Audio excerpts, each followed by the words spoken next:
Hi everyone, today I'm going to show you how to change your spark plugs and check them. So what you will need is a spark plug socket, which is normally 16mm, focus there, 16mm. Then you will need an extension, anyone will do, like that.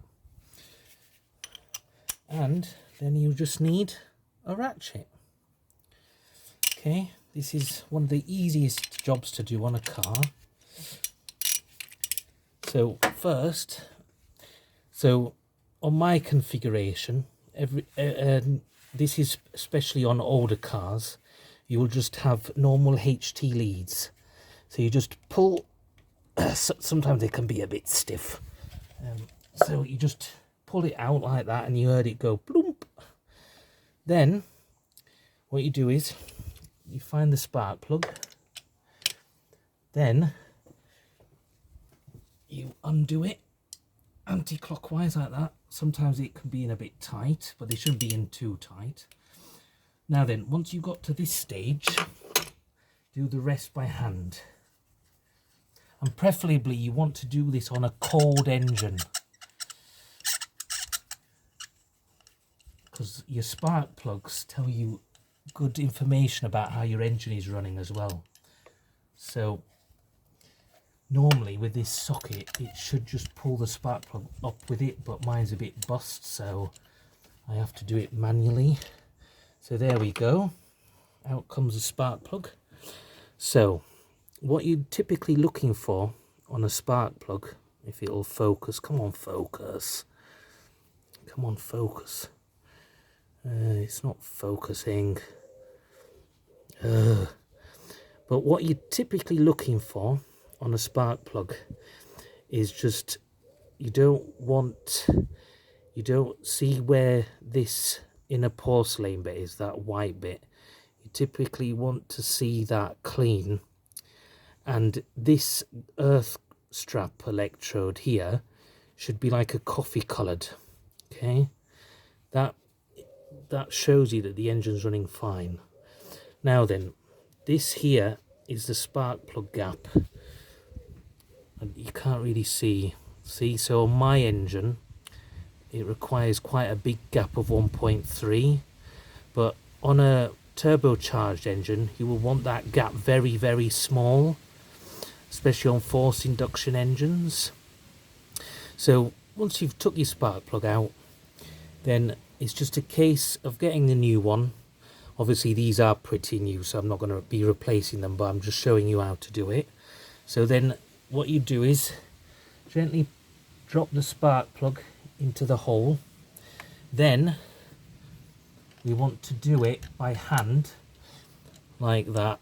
Now the reason why you want to do it by hand is because you don't want to cross thread anything, because if you do, then you're obviously going to have to either get another head for your engine, or you're going to have to get a tap die set to get the new threads on again, which can be a huge pain in the ass. So tighten it by hand like that.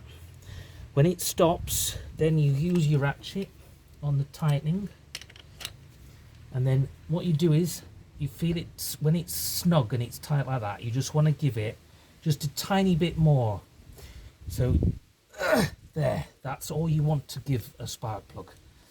Or if you want to use a torque wrench, you're typically looking about 15 to 20 newton meters of torque. Okay, so yeah, put the HT coil back on there. Now then, most modern engines will have coil-on plugs on these, so they will individually have their own ignition coil on each one. It's called a coil-on plug.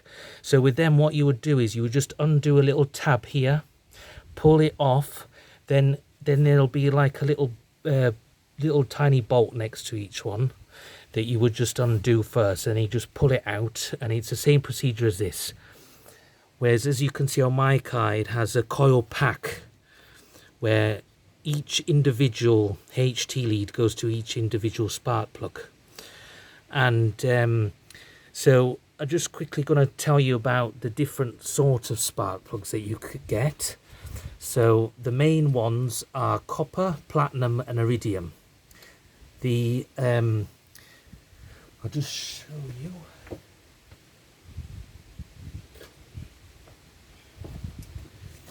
This one here is one of the older spark plugs I had, but these are platinum, and it'll mean that this little center electrode in the center there, that will be tipped with platinum, or in the case of iridium it will be tipped with iridium.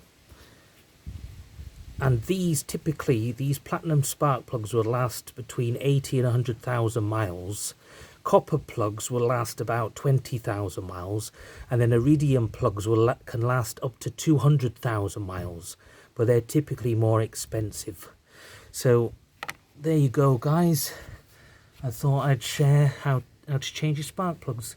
If you enjoyed the video, please like and subscribe. Thank you very much for watching, and have a good day.